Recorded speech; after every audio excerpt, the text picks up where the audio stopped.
हो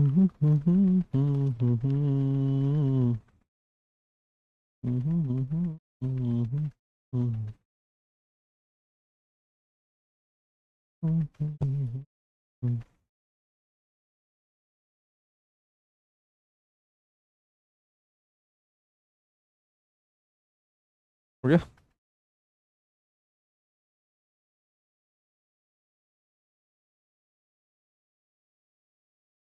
हाँ जी।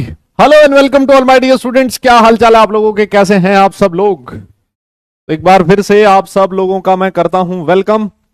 और आज का जो सेशन है वो है लेक्चर नंबर कौन सा, लेक्चर नंबर 13 कोऑर्डिनेशन कंपाउंड्स हम लोग पढ़ रहे हैं। यस, तो बताइए, नमस्कार, गुड मॉर्निंग, सब बढ़िया हो, एकदम मस्त, सब जोरदार। हाँ जी, क्या हाल चाल है आपके, कैसे हैं आप सब लोग, कैसे हैं भाई।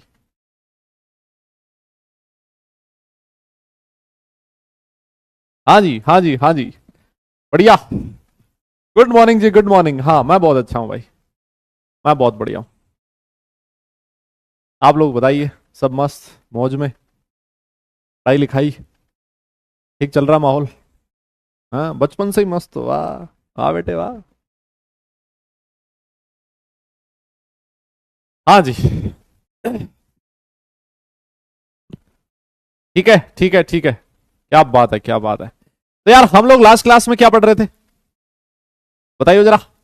हाँ, मैं तो बहुत अच्छा हूँ भाई, मैं बहुत ही बढ़िया हूँ, है ना, मैं बहुत ही बढ़िया हूँ। आप लोग बताइए, लास्ट क्लास में हम लोगों ने क्या पढ़ा था, कहां तक पढ़ा था, वो आप लोग बताओ, देखें फटाफट।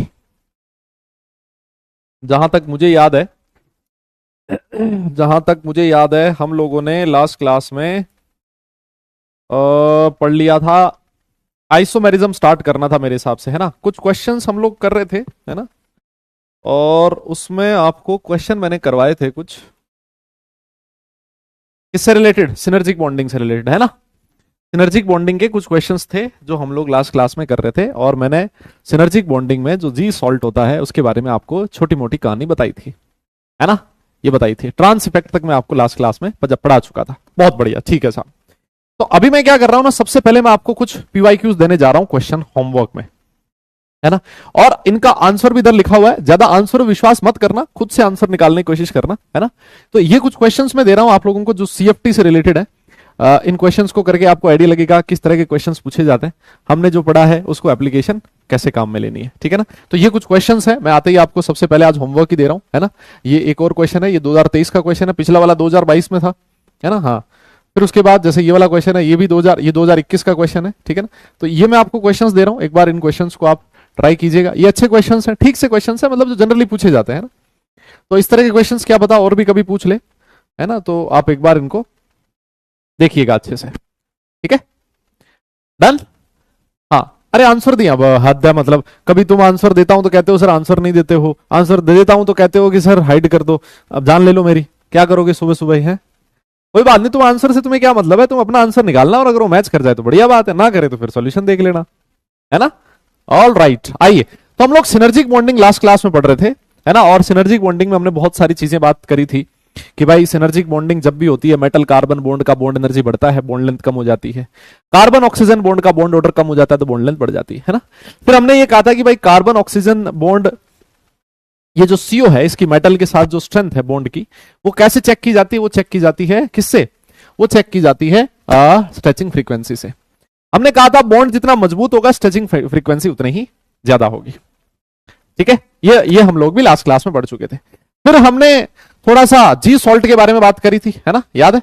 हमने थोड़ा सा जी सॉल्ट के बारे में बात करी थी, मैंने आपको उसकी स्ट्रक्चर भी बताई थी, के PtCl3, यस, के PtCl3 eta2C4 C2H4, है ना। इसके बारे में हम लोग लास्ट क्लास में पढ़ चुके थे। पीटी जो होता है वो +2 होता है।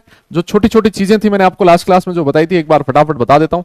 ये है Cl, और यहां पर ले लेते हैं CH2 डबल बॉन्ड CH2, है ना। ये पीटी पर +2 है, ऑल राइट। ये वाला सॉल्ट था, मैंने आपसे कहा था, मान लेते हैं इसकी बॉन्ड लेंथ x है, इसकी y है और इसकी z है। तो मैंने कहा था x और y जो है वो तो इक्वल है, लेकिन z जो है वो ज्यादा होगी बिकॉज ऑफ ट्रांस इफेक्ट, है ना। वो क्या होगी, because of trans effect. Yes, ये हम लोग लास्ट क्लास में पढ़ चुके थे, है ना। हाँ, हमने ये भी कहा था कि भैया ये जो होता है CH2 double bond CH2, CH2 double bond CH2 अपने पाई इलेक्ट्रॉन्स इस मेटल के वैकेंट ऑर्बिटल में देता है और साथ साथ यहां पर इसके पास antibonding pi star orbital खाली है, तो ये मेटल से वापस अपने antibonding pi star orbitals में एक्सेप्ट भी कर लेता है ना। मैंने आपसे ये भी कहा था कि ये जो कार्बन डबल बॉन्ड कार्बन ये वाला जो प्लेन है वो इस मॉलिक्यूल के प्लेन के परपेंडिकुलर डायरेक्शन में होता है ना, दोनों एक दूसरे के परपेंडिकुलर होते हैं, है ना। ये चीज भी हम लोग लास्ट क्लास में बात कर ही चुके थे। ठंडा यार, थोड़ा गर्म दो, ठीक है, डन। ये हम लोगों ने लास्ट क्लास में पढ़ लिया था। अब देखो मैं आपसे एक और क्वेश्चन पूछना चाहता हूं, मुझे बताओ इलेक्ट्रॉन एक्सेप्टिंग टेंडेंसी, है ना। अगर मान लो इलेक्ट्रॉन एक्सेप्टिंग टेंडेंसी की मैं पूछता हूं तुमसे, इलेक्ट्रॉन एक्सेप्टिंग टेंडेंसी किस किस के बीच पूछूं?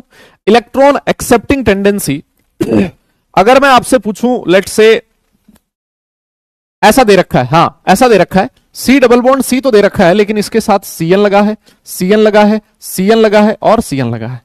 फिर उसके बाद एक और दे रखा है carbon double bond carbon, fluorine लगा है, फ्लोरीन लगा है, फ्लोरीन लगा है और फ्लोरीन लगा है, और एक और ये अपना नॉर्मल वाला CH2 डबल बॉन्ड CH2 ये वाला।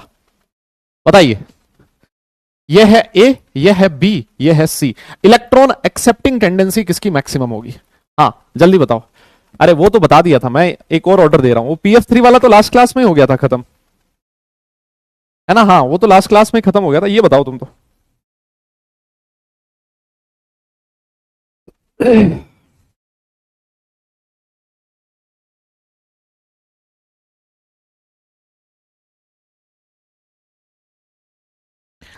बताइए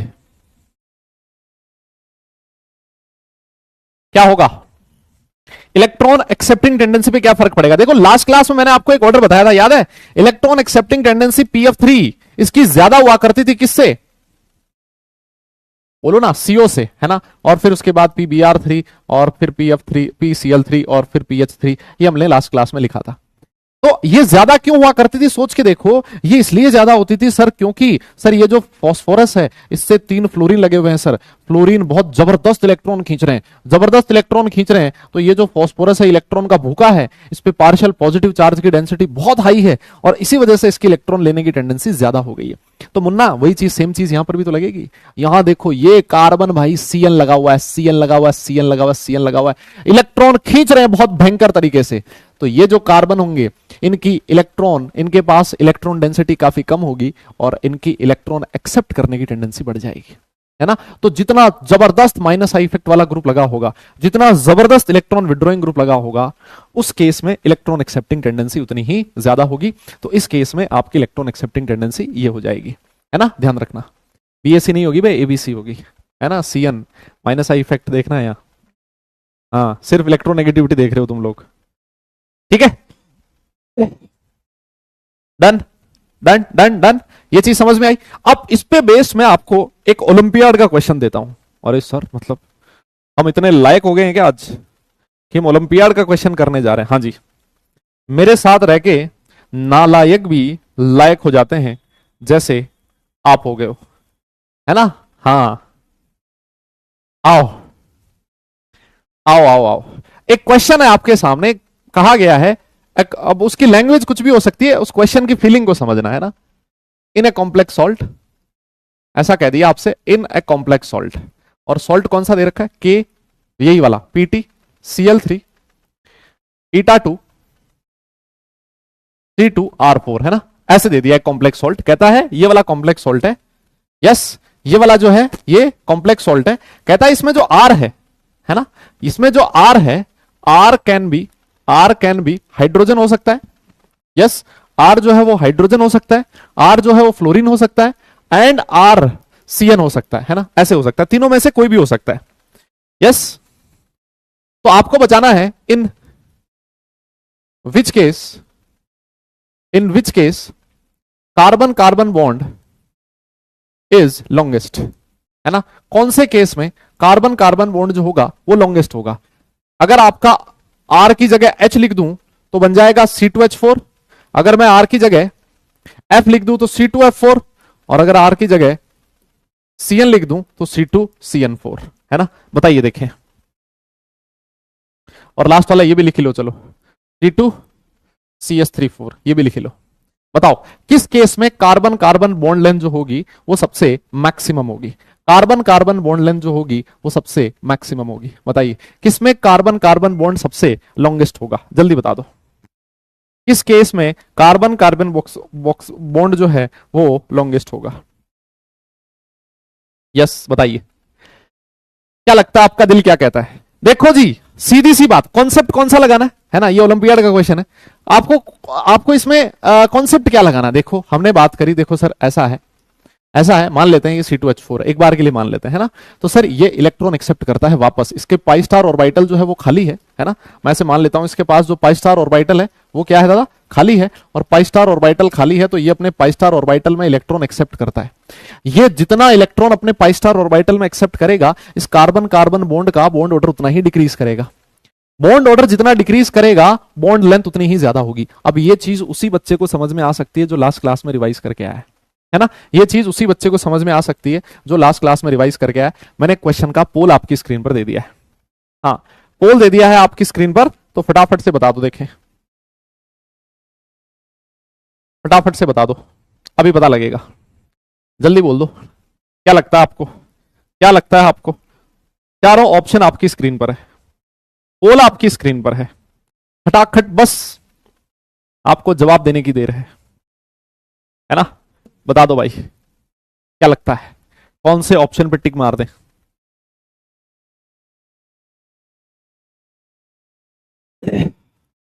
बताइए। हाँ हाँ पोल आ गया भाई, तुम्हारी स्क्रीन पर आ गया यार, पोल तुम्हारे सामने है, बताओ। लो पोल होने भी जा रहा खत्म। चलिए बहुत बढ़िया, रिजल्ट देख लेते हैं कितने बच्चों ने सही जवाब दिया। बहुत बढ़िया, बधाई के पात्र हैं 72%। अरुणवा, रूपिका, दिव्यानंद, विष्णुकांत और सुधा चौहान, वेरी गुड, ठीक है जी, बहुत बढ़िया। अरे देखो ना, जो सबसे वापस इलेक्ट्रॉन ज्यादा लेगा उसके anti bonding pi star orbital में इलेक्ट्रॉन उतने ही ज्यादा होंगे ना, और पाई स्टार में जितने ज्यादा ऑर्बिटल्स होंगे, लास्ट क्लास में पढ़ा तो था हमने, ऐसे ही तो क्वेश्चन किए थे, है ना, ऐसे तो क्वेश्चन किए थे। तो ये इलेक्ट्रॉन लेने की टेंडेंसी किसकी सबसे ज्यादा होगी? जहां पर सीएन लगा होगा, सीएन ज्यादा इलेक्ट्रॉन लेगा तो इसके पाई स्टार में ज्यादा ऑर्बिटल आएंगे, बॉन्ड ऑर्डर कम होगा, बॉन्ड लेंथ बढ़ जाएगी, खत्म। अरे बोलो, है ना। और अगर मान लो इसमें क्वेश्चन आपसे यही पूछता कि किसमें carbon metal carbon bond energy किसमें सबसे ज्यादा होगी, है ना, मेटल कार्बन बॉन्ड एनर्जी किसमें मैक्सिमम होगी, मेटल कार्बन बॉन्ड एनर्जी किसमें मैक्सिमम होगी, तब भी आप यही बोलते C2 CN4, है ना। इसी में मेटल कार्बन बॉन्ड एनर्जी सबसे ज्यादा होगी, क्यों? क्योंकि यही इलेक्ट्रॉन वापस लेगा, सबसे अच्छी सिनर्जिक बॉन्डिंग यही करेगा, है ना। और अगर सबसे अच्छी सिनर्जिक बॉन्डिंग यही करेगा तो मेटल कार्बन बॉन्ड एनर्जी भी सबसे ज्यादा होगी। समझ गए ना आप मेरी बात को? यस। हाँ, तो इसमें मेटल कार्बन बॉन्ड का बॉन्ड एनर्जी नहीं पूछा था, इस क्वेश्चन में बॉन्ड लेंथ पूछी थी। देखो बॉन्ड लेंथ पूछी है, बॉन्ड लेंथ सबसे ज्यादा किसमें है, तो इस वाले केस में बॉन्ड लेंथ सबसे ज्यादा होगी कार्बन कार्बन की, है ना। ये जो कार्बन कार्बन बॉन्ड है इसके बारे में पूछा था इसने, ठीक है, डन। मेरे हिसाब से कॉन्सेप्ट आपको समझ में आ गया। देखो ऐसा ही एक और एग्जांपल मैं आपको दे सकता हूं, है ना, ऐसा ही एक और एग्जांपल मैं आपको दे सकता हूं। फेरोसिन का नाम सुना आप लोगों ने? फेरोसिन, अरे बोलो ना, फेरोसिन का नाम सुना है ना। सैंडविच कॉम्प्लेक्स होता है, कौन सा? फेरोसिन क्या होता है? सैंडविच कॉम्प्लेक्स होता है। तो सर फेरोसिन का जो स्ट्रक्चर होता है ना दिखने में, हम सब लोग जानते हैं फेरोसिन की स्ट्रक्चर कैसी होती है दिखने में, ऐसा ही होता है मेरे हिसाब से।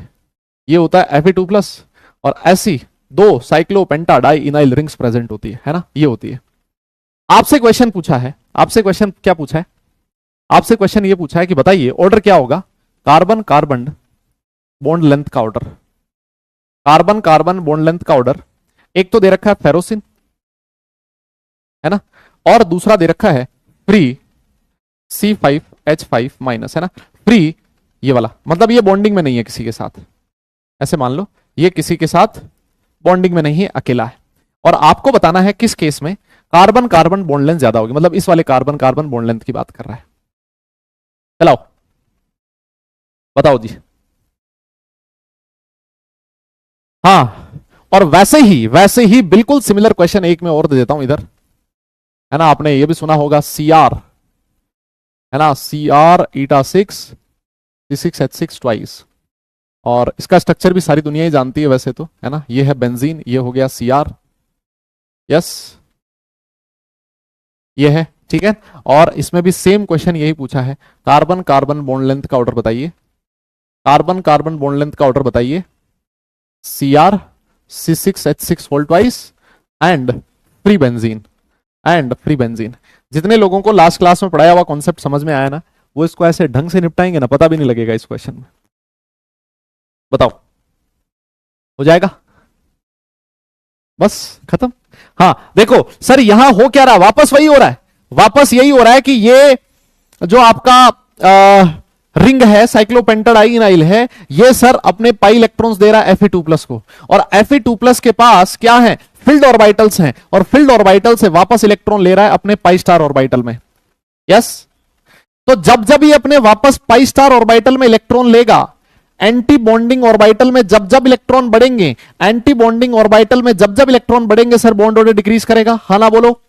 और सर बॉन्ड ऑर्डर डिक्रीज करेगा तो सर बॉन्ड लेंथ इंक्रीज करेगी, बॉन्ड ऑर्डर डिक्रीज करेगा तो बॉन्ड लेंथ इंक्रीज करेगी। तो इस वाले केस में सिनर्जिक बॉन्डिंग हो रही है, bond length carbon carbon bond की कम हो जाएगी, इस ये अकेला है, यहां कोई सिनर्जिक बॉन्डिंग नहीं है, तो सर इसमें कार्बन कार्बन बॉन्ड लेंथ कम होगी, है ना? तो फेरोसिन के केस में कार्बन कार्बन बॉन्ड लेंथ ज्यादा होगी। समझ गए आप?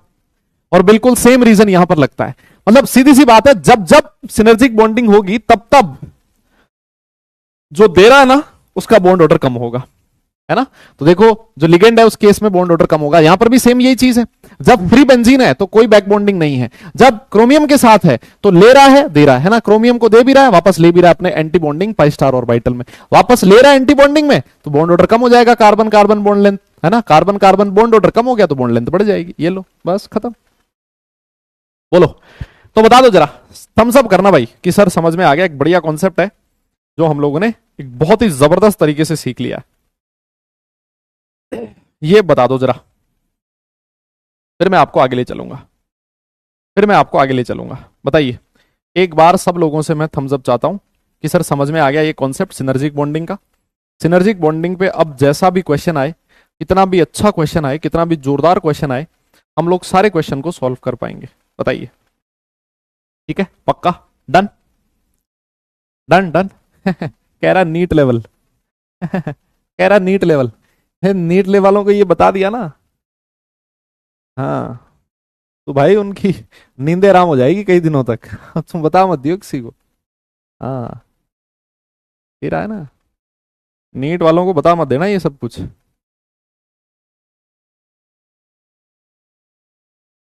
आइए आइए आगे चलते हैं, आगे चलते हैं। अब मैं बात करने जा रहा हूं ऑर्गेनोमेटेलिक कंपाउंड्स की, है ना? एक छोटा सा कॉन्सेप्ट है, ऑर्गेनोमेटेलिक कंपाउंड है ना? ऑर्गेनोमेटेलिक कंपाउंड्स क्या होते हैं? ऑर्गेनोमेटेलिक कंपाउंड्स, है ना, क्या होते हैं ऑर्गेनोमेटेलिक कंपाउंड्स? देखो मैं आपको बता देता हूं हल्का सा इसके बारे में, कि जो हमारे काम की डेफिनेशन है ना, बहुत सारी डेफिनेशंस में आपको इसकी बताने वाला हूं, है ना? जो हमारे काम की डेफिनेशन है, जो ज्यादा हमारे काम में आती है, वो ये है कि कंपाउंड्स कंटेनिंग, है ना, ऑर्गेनोमेटेलिक कंपाउंड्स कौन से कंपाउंड्स हो सकते हैं? Compounds containing at least one metal carbon bond, है ना? ऐसे कंपाउंड्स जिसमें क्या प्रेजेंट हो? At least one metal carbon bond present हो, उसको हम लोग ऑर्गेनोमेटेलिक कंपाउंड्स कहते हैं। क्या हुआ, डाउट स्लाइड नहीं है क्या? डाउट स्लाइड नहीं है क्या? बात कर रहे हो? फिर लफड़ा डाउट स्लाइड का है? चलो मैं देखता हूं वापस,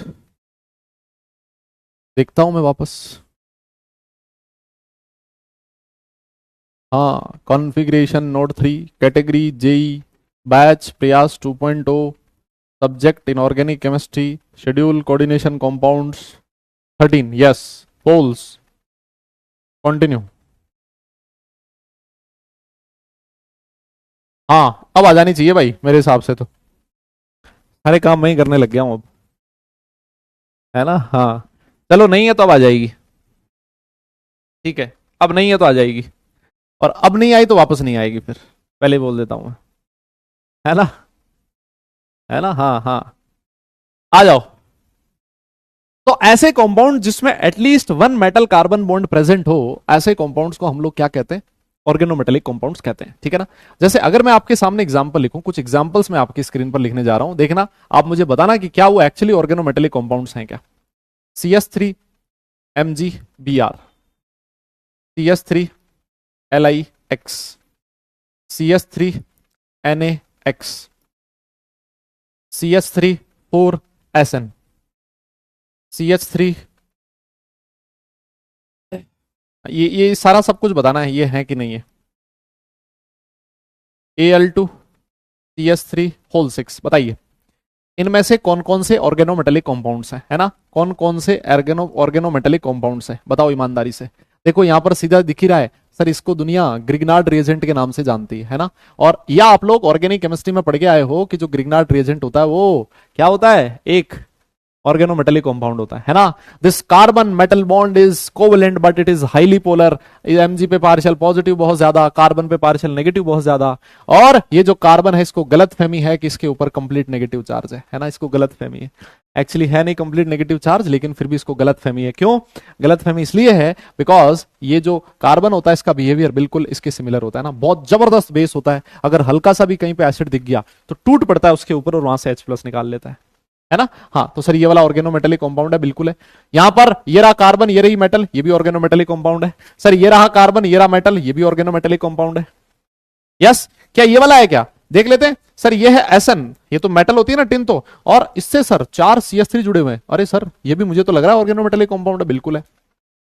यस, क्या ये वाला है क्या, हाँ ये वाला भी है सर, बिल्कुल है। ऐसी क्या बात कर रहे हो आप लोग, हाँ ये भी है सर, बिल्कुल है। देखो ये तुमने कहां पढ़ा था, हाँ मुन्ना बताइयो, ये तूने कहां पढ़ा था, ये कहां पढ़ा था भैया, अरे कहां पढ़ा था ये, यस ये कहां पढ़ा था सर, ये जो है ना ये हमने पढ़ा था किधर किधर किधर, ये हमने पढ़ा था जब हम लोगों ने ब्रिज बॉन्डिंग पढ़ी थी, है ना, 3C2 इलेक्ट्रॉन बॉन्ड के बारे में, है ना। तो सर ये भी ऑर्गेनोमेटेलिक कंपाउंड है सर। ऐसे बहुत सारे एग्जांपल्स आप लोग लिख सकते हो। यस सर, ऐसे तो मैं और भी एग्जांपल लिख सकता हूं भाई, लिख दे यार, एग्जांपल लिखने में क्या दिक्कत है। गिलमैन रिएजेंट का तुमने नाम सुना होगा, R2CuLi, है ना, ये भी आप इस कैटेगरी में डाल सकते हो, कोई दिक्कत ही नहीं है। सर ये जो है ना Cr C6H6 होल ट्वाइस, क्या ये भी ऑर्गेनोमेटेलिक कंपाउंड है क्या, क्या Fe eta 5 C5H5 whole twice, क्या ये भी ऑर्गेनोमेटेलिक कंपाउंड है क्या, क्या KPtCl3 eta 2 C2H4, क्या ये भी ऑर्गेनोमेटेलिक कंपाउंड है क्या, चेक करना जरा। हाँ क्या ये सारे के सारे ऑर्गेनोमेटेलिक कंपाउंड है क्या, बेटा बनाना बॉन्ड नहीं होता, शक्ल बनाना जैसी नहीं होती, आप 3C2 इलेक्ट्रॉन बॉन्ड कहोगे उसको, है ना। हाँ देखो देखो बताओ है क्या ये सारे के सारे, ये भी है सर। यहां मेटल और कार्बन के बीच बॉन्डिंग यहां पर भी है, मेटल कार्बन यहां पर भी है, मेटल कार्बन यहां पर भी है, तो ये सारे के सारे ऑर्गेनोमेटेलिक कंपाउंड की कैटेगरी में आएंगे, ठीक है ना।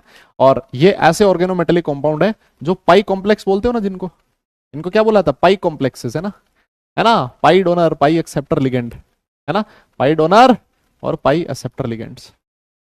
तो कई बार आपसे ऐसे क्वेश्चन भी पूछता है ना, ऐसे क्वेश्चन भी पूछता है कि बताओ इनमें से कौन सा ऑर्गेनोमेटेलिक कंपाउंड ऐसा है जो पाई कॉम्प्लेक्स नहीं है ना, जो पाई कॉम्प्लेक्स नहीं है। तो पाई कॉम्प्लेक्स ये वाले हैं जिनमें पाई डोनर पाई एक्सेप्टर लगा हुआ है ना, पाई कॉम्प्लेक्सेस, समझ में आएगी, बाकी तो सिंपल है चीजें। यस हाँ, कोरियाओसिंथेसिस में काम में आता है बेटा R2CuLi, ठीक है।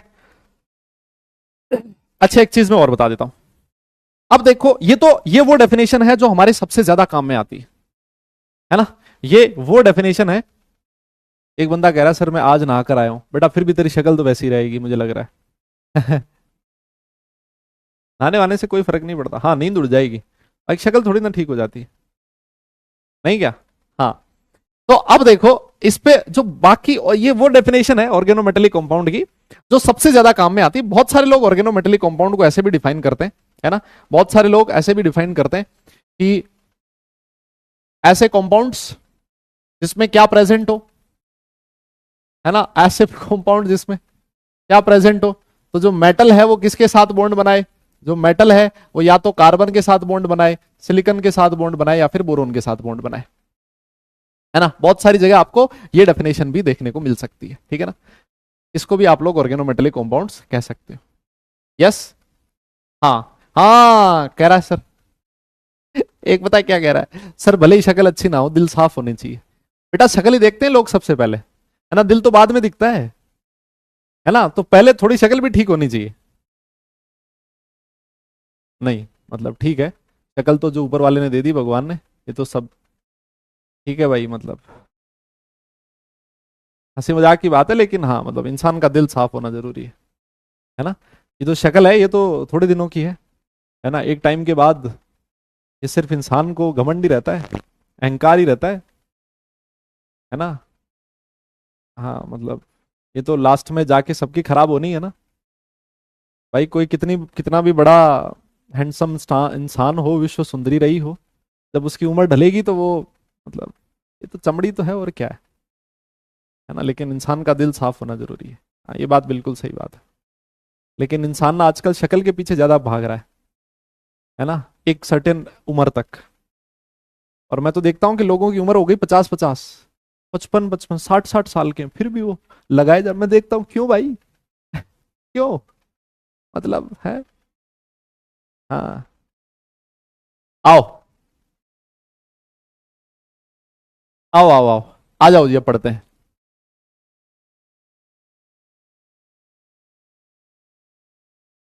यार कवर अप कर रहे हैं, मुझे कवर अप करने की क्या जरूरत है। आओ जाओ, आ जाओ आ जाओ।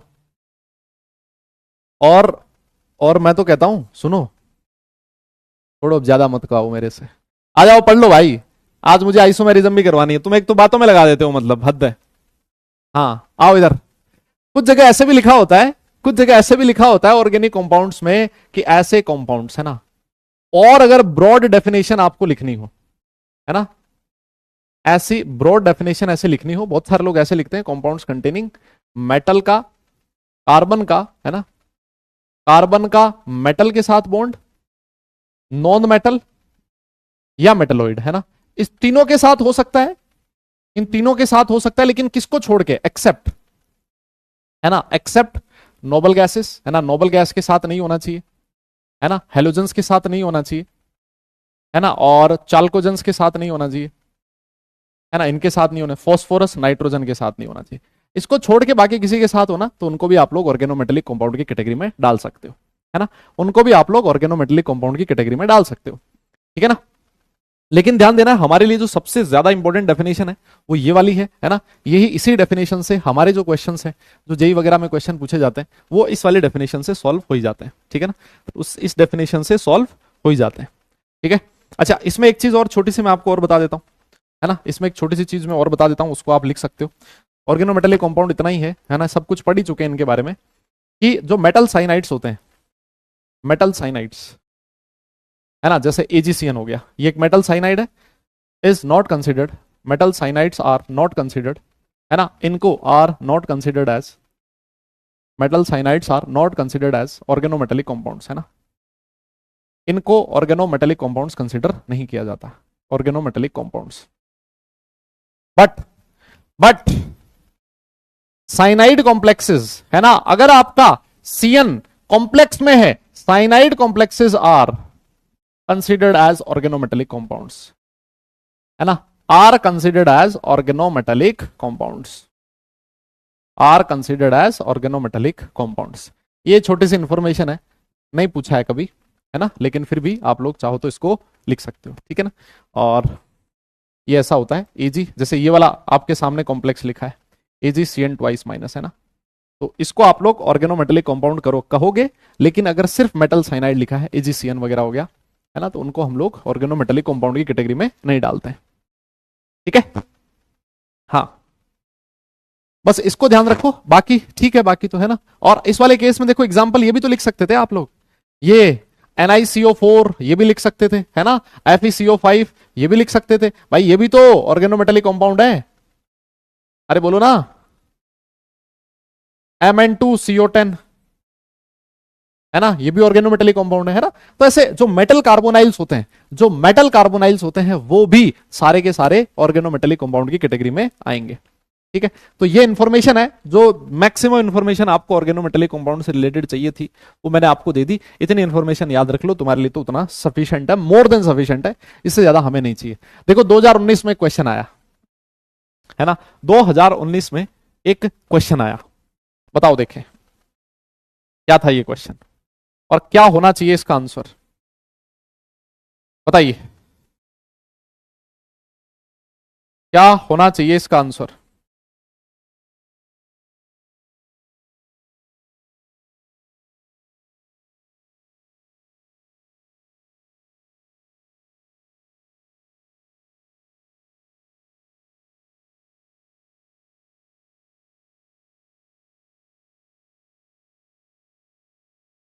बताइए।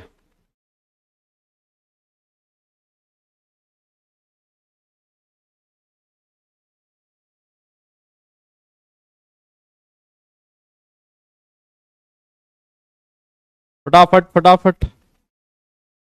यस, दिख ही रहा है ना, सीधा सीधा सर, ये तो चीख चीख के कह रहा है कि सर हमने Mn2CO10 की स्ट्रक्चर बनाई थी और उसमें Mn का कार्बन के साथ बॉन्ड होता है, मेटल कार्बन बॉन्ड प्रेजेंट है, और मेटल कार्बन बॉन्ड प्रेजेंट है, इसका मतलब ये ऑर्गेनोमेटेलिक कंपाउंड है, खत्म। आसान सा क्वेश्चन है ना। तो इस तरह क्वेश्चन 19 में पूछा गया था, है ना। उसके बाद हम लोग वेट कर रहे हैं अभी तक कि वापस कब आए क्वेश्चन और कब हमें 4 नंबर मिले इस तरह के, है ना। चलिए फिर, बधाई हो, आपने ये चैप्टर लगभग खत्म कर लिया है। अब हम लोग इस चैप्टर का सबसे लास्ट पोर्शन पढ़ने जा रहे हैं, है ना। इस चैप्टर का सबसे लास्ट पोर्शन पढ़ने जा रहे हैं जिसका नाम है आइसोमेरिज्म, है ना। और मैंने सुना है कि तुमने आइसोमेरिज्म इतना जबरदस्त तरीके से पढ़ रखा है, इतना जबरदस्त तरीके से पढ़ रखा है, मतलब मैं ना भी पढ़ाऊं ना तो तुम फिर भी आइसोमेरिज्म का क्वेश्चन करके आ जाओ, मतलब ऐसा सुना है मैंने। लेकिन फिर भी मैं अपनी संतुष्टि के लिए आपको आइसोमेरिज्म पढ़ाऊंगा, है ना, तुम चिंता मत करो। यस, हाँ, आ जाइए, चलते हैं। आइसोमेरिज्म क्या होती है और आइसोमर्स क्या होते हैं। मेरे हिसाब से इस पे तो डेफिनेशन लिखवाने की जरूरत नहीं है। Isomers are those compounds which have the same chemical formula, but क्या डिफरेंट होती है, उनकी स्ट्रक्चर्स डिफरेंट होती है, उनका ओरिएंटेशन डिफरेंट होता है 3D में, और जिसकी वजह से उनकी फिजिकल और केमिकल प्रॉपर्टीज डिफरेंट हो सकती है ना। ऐसे कंपाउंड्स को आइसोमर्स कहते हैं। और ये जो आइसोमर्स होते हैं, इस फिनोमिना को हम लोग आइसोमेरिज्म कह देते हैं, ठीक है ना। इस फिनोमिना को हम लोग आइसोमेरिज्म कह देते हैं। यस, हाँ। अब ये जो आइसोमेरिज्म है, मैं आपकी जानकारी के लिए बता दूं, हमें आइसोमेरिज्म 2 तरह की पढ़नी है इसमें, स्ट्रक्चरल आइसोमेरिज्म, है ना, और दूसरा स्टीरियो आइसोमेरिज्म, ठीक है। ये 2 आइसोमेरिज्म हमें पढ़नी है, स्टीरियो आइसोमेरिज्म, ठीक है। ये 2 आइसोमेरिज्म है जो हमें पढ़नी है इस चैप्टर में, स्ट्रक्चरल आइसोमेरिज्म और दूसरा स्टीरियो आइसोमेरिज्म, ठीक है। अब स्टीरियो आइसोमेरिज्म जो होगा उसके फिर से अलग से पार्ट होंगे, एक होगा ज्योमेट्रिकल आइसोमेरिज्म, यस, और दूसरा होगा ऑप्टिकल आइसोमेरिज्म, है ना। ये हमें पढ़ना रहेगा, ये अपना टॉपिक रहने वाला है। यस, ये अफवाह किसने फैलाई। हाँ, मतलब ऐसे ही मैंने सोचा यार, तुमने ऑर्गेनिक में पढ़ रखा है मतलब, तो तुम्हें तो आता ही है। मतलब जो तुमने ऑर्गेनिक पढ़ा है ना, देखो मैं बताऊं, एक्चुअली तुम्हारा ऑर्गेनिक वाला काम आएगा बहुत। तुम्हें लग रहा है कि काम नहीं आ रहा, है ना, तुम्हें लग रहा है कि काम नहीं आ रहा। यहां पर है ना ज्योमेट्रिकल, और जब मैं आपको ऑप्टिकल पढ़ाऊंगा ना, जब मैं आपको ज्योमेट्रिकल और ऑप्टिकल पढ़ाऊंगा ना, तो ऑर्गेनिक में जो आपने आइसोमेरिज्म पढ़ी है ना, वही काम में आने वाले है ना, वही पर काम में आने वाली है। स्ट्रक्चरल आइसोमेरिज्म भले ही थोड़ा डिफरेंट है, मतलब यहां का और वहां का, लेकिन ये जो ज्योमेट्रिकल और ऑप्टिकल है ना, आप देखना वहां के कॉन्सेप्ट यहां पर काम आएंगे। कायरल कार्बन, कायरल कंपाउंड कौन सा है जिसमें सिमेट्री एलिमेंट नहीं होना चाहिए, प्लेन ऑफ सिमेट्री नहीं होना चाहिए, तो वो ऑप्टिकल आइसोमेरिज्म शो करेगा नहीं करेगा, है ना। इनिशोमेरिक पेयर्स कितने होंगे, है ना, डाइस्टीरियोमर्स, मतलब वो चाहे तो इस तरह से आप लोग उसमें ऐड कर सकते हो, बनाना चाहो तो कितना ही बना लो भले, है ना। आइए, हाँ, आओ जी। तो सबसे पहले हम लोग स्ट्रक्चरल आइसोमेरिज्म की बात करने वाले हैं। आप लोग हेडिंग लिखिए, स्ट्रक्चरल आइसोमेरिज्म। सर क्या होती है स्ट्रक्चरल आइसोमेरिज्म। स्ट्रक्चरल आइसोमेरिज्म मतलब ऐसे आइसोमर्स होते हैं, ये ऐसे आइसोमर्स होते हैं जिनका केमिकल फॉर्मूला तो सेम होता है, लेकिन उनकी स्ट्रक्चर डिफरेंट होती है। डिफरेंट स्ट्रक्चर होने का मतलब ये होता है कि जो लिगेंड की कनेक्टिविटी होती है वो डिफरेंट होती है। अभी मैं आपको एग्जांपल बताऊंगा ना, तब आपको अच्छे से पता लगेगा, है ना। उनको हम लोग स्ट्रक्चरल आइसोमर्स कहते हैं। This phenomena is known as structural isomerism. बहुत आसान, बहुत ही सिंपल है ना। लिखा है, क्या लिखा है, सेम केमिकल फॉर्मूला होना चाहिए, स्ट्रक्चर डिफरेंट होने चाहिए। स्ट्रक्चर डिफरेंट होने का मतलब समझते हो क्या, लिगेंड का जो कनेक्टिविटी है मेटल के साथ वो डिफरेंट होना चाहिए, है ना। एक बार कोई लिगेंड कनेक्ट हो रहा है, दूसरी बार कोई हो रहा है, उसकी वजह से जो आपकी स्ट्रक्चर होगी उसमें डिफरेंस आएगा। अभी आपको पता लगेगा कैसे, है ना, कभी कैसे, मैं आपको एग्जांपल्स दूंगा, उससे सारी कहानी आपको समझ में आ जाएगी, ठीक है। आपको घबराने की जरूरत नहीं है, आराम आराम से आप लोग बस देखते जाना, हर चीज आपको समझ में आएगी, ऐसा मेरा मानना है, ठीक है। तो आइए एग्जांपल लिखें सबसे पहले। यस, हाँ, नोट कर लिया आप लोगों ने, डेफिनेशन लिख ली। चलें आगे चलें। सर स्ट्रक्चरल आइसोमेरिज्म में सबसे पहली जो आइसोमेरिज्म है उसकी मैं बात करने जा रहा हूं, जिसका नाम है आयनाइजेशन आइसोमेरिज्म, है ना। ये स्ट्रक्चरल आइसोमेरिज्म के टाइप चल रहे हैं भैया, कौन सी के टाइप चल रहे हैं, है ना। ये जो भी टाइप रहेगा, जैसे आयनाइजेशन हो गया, है ना, फिर उसके बाद हम लोग पढ़ेंगे लिंकेज पढ़ेंगे, ठीक है, हम लोग हाइड्रेट आइसोमेरिज्म पढ़ेंगे, ठीक है ना, हम लोग लिगेंड आइसोमेरिज्म पढ़ेंगे, है ना, कोऑर्डिनेशन आइसोमेरिज्म पढ़ेंगे, बहुत सारी टाइप आएगी, है ना। ये सारी जो टाइप है किसकी है, ये टाइप है स्ट्रक्चरल आइसोमेरिज्म की, ठीक है। हाँ, तो सबसे पहले पढ़ते हैं आयनाइजेशन आइसोमेरिज्म। सबसे पहले बात करते हैं आयनाइजेशन आइसोमेरिज्म। ये बात करने से पहले मैं आपको एग्जांपल दूंगा और फिर उसी के बाद बात करेंगे, है ना। एग्जांपल देने के बाद बात की जाएगी। आइए, सबसे पहले एक मैंने कंपाउंड लिखा आपकी स्क्रीन पर, कंपाउंड लिखा आपकी स्क्रीन पर CrNH3 5SO4 Br, है ना। ये ऐसा करके आपके सामने कंपाउंड लिखा हुआ है। डन। ये ऐसा करके आपने कंपाउंड लिखा हुआ है, ठीक है साहब। अब हुआ कुछ ऐसा, ये केमिकल फॉर्मूला, ये क्या है, केमिकल फॉर्मूला। इस केमिकल फॉर्मूले के मैं दो कंपाउंड बना सकता हूं क्या, एक बार मुझे बताना आप। CrNH3 BrSO4, एक तो कंपाउंड ये बन सकता है, बताइए। और जो दूसरा कंपाउंड है, क्या इस केमिकल फॉर्मूले का ये भी बन सकता है क्या, CrNH3 5SO4 Br, क्या ये भी कंपाउंड बन सकता है इसी फॉर्मूले का। भाई ये दो अलग अलग कंपाउंड है जिनका केमिकल फॉर्मूला सेम है। Yes, these are two different compounds which have the same chemical formula, that means these two are isomers of each other. ये तो मैं कह सकता हूं। अब बात आती है कौन से आइसोमर्स हैं। तो हुआ कुछ ऐसा, अगर मैं इसको आयनाइज करूं, सोच के देखना, अगर मैं इसको आयनाइज करूं तो कौन से आयंस मिलेंगे आपको। इसको आयनाइज करने से Br2+SO4 2-, ये वाले आयंस मिलेंगे। और अगर मैं इसको आयनाइज करूं, मुन्ना, तो देख कौन से आयंस मिलेंगे, प्लस Br-, ये वाले आयंस मिलेंगे। बता, ये मिलेंगे ना। मतलब इन दोनों का केमिकल फॉर्मूला सेम है, लेकिन दोनों डिफरेंट आयंस प्रोड्यूस कर रहे हैं अगर आपने इनको पानी में डाला तो अगर आयंस डिफरेंट मिल रहे हैं तो उनको हम लोग बोलते हैं आयनाइजेशन आइसोमर्स। क्या बोला जाएगा, आयनाइजेशन आइसोमर्स। सर कैसे पता लगा कि ये डिफरेंट आइसोमर्स बने हैं। आपने क्या किया, इसकी रिएक्शन, है ना, आपने क्या किया, इसकी रिएक्शन करवाई किसके साथ, BaCl2 के साथ। तो BaCl2 Ba2+ जो होगा वो SO4 2- के साथ रिएक्ट करके BaSO4 का व्हाइट पीपीटी देता है। क्या देता है, BaSO4 का व्हाइट पीपीटी देता है। यस, और वैसे ही जब मैंने इसकी रिएक्शन AgNO3 के साथ करवाई, तो ये जो Ag+ होगा वो इस Br के माइनस के साथ रिएक्ट करके AgBr का पेल येलो प्रेसिपिटेट देता है। लेकिन ये जो सब्सटेंस है, इसको जब BaCl2 के साथ रिएक्ट करवाया तो कोई आपको पीपीटी नहीं मिला, और जब इसको AgNO3 के साथ रिएक्ट करवाया तो कोई पीपीटी नहीं मिला, तो आपको कोई पीपीटी नहीं मिला। बात समझ में आई क्या, बोलिए, क्या मेरी बात आपको समझ में आ गई है। इसमें किसी को कोई किसी तरह की परेशानी है, बहुत ही आसान सी चीज है ना,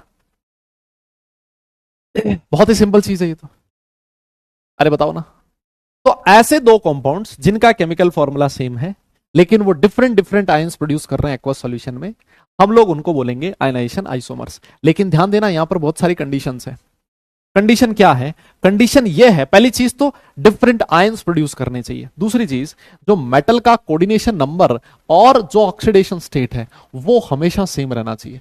चाहे आप कोई सी भी आइसोमेरिज्म देख रहे हो, मेटल का कोऑर्डिनेशन नंबर और मेटल का ऑक्सीडेशन स्टेट हमेशा सेम रहना चाहिए। तो ये जो दोनों कंपाउंड मैंने अलग अलग बनाए हैं, आप चेक करो, दोनों कंपाउंड्स में मेटल का ऑक्सीडेशन स्टेट भी सेम है +3 और दोनों का कोऑर्डिनेशन नंबर भी सेम है 6। यस, अबे NH3 को बाहर नहीं लिखना है मुन्ना, NH3 को बाहर लिखने से NH3 आयन थोड़ी ना है, आयन डिफरेंट आयन कैसे आएंगे, हैं, डिफरेंट आयन प्रोड्यूस करना है, NH3 अगर आपने बाहर लिख दिया तो कंपाउंड स्टेबल कैसे होगा, आयनिक कंपाउंड ही नहीं रहेगा, पोलर ही नहीं रहेगा। यस, समझ में आई बात। हाँ, तो डिफरेंट आयंस प्रोड्यूस होने जरूरी है। डन। आइए इसकी डेफिनेशन आपके सामने लिखिए। देखो इसमें पहला पॉइंट तो ये लिखा है कि coordination number and oxidation state of central metal should remain same. Yes, ये जो है ये सेम रहनी जरूरी है।